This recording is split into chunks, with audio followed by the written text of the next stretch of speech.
ഒടുവിൽ കേന്ദ്ര വിലക്കിന് വഴങ്ങി സംസ്ഥാന സർക്കാർ. IFFKയിൽ കേന്ദ്രം വിലക്കിയ 6 ചിത്രങ്ങൾ പ്രദർശിപ്പിക്കില്ല. ചിത്രങ്ങൾ പ്രദർശിപ്പിക്കരുതെന്ന് ചീഫ് സെക്രട്ടറിക്ക് ബ്രോഡ്കാസ്റ്റിംഗ് മന്ത്രാലയം നിർദ്ദേശം നൽകിയതിനെ തുടർന്നാണ് നടപടി. 30ാമത് രാജ്യാന്തര ചലച്ചിത്രമേളയിൽ 19 സിനിമകളുടെ പ്രദർശനത്തിനാണ് നേരത്തെ വാർത്താവിതരണ മന്ത്രാലയം അനുമതി നിഷേധിച്ചത്. പിന്നീട് പല ഘട്ടങ്ങളിലായി 12 ചിത്രങ്ങളുടെ വിലക്ക് നീക്കിയിരുന്നു.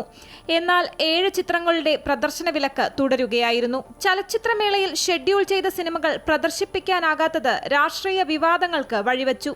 ഒടുവിൽ ശക്തമായ നിലപാടുമായി സംസ്ഥാന സർക്കാർ രംഗത്തെത്തി. കത്രിക വെക്കലുകൾക്ക് പ്രബുദ്ധ കേരളം വഴങ്ങില്ലെന്നും പ്രദർശനാനുമതി നിഷേധിക്കപ്പെട്ട എല്ലാ സിനിമകളും മേളയിൽ പ്രദർശിപ്പിക്കുമെന്നും മുഖ്യമന്ത്രി വ്യക്തമാക്കിയിരുന്നു. എന്നാൽ ഈ നിലപാട് തുടരാൻ ഇനി സംസ്ഥാന സർക്കാരിന് സാധിക്കില്ല.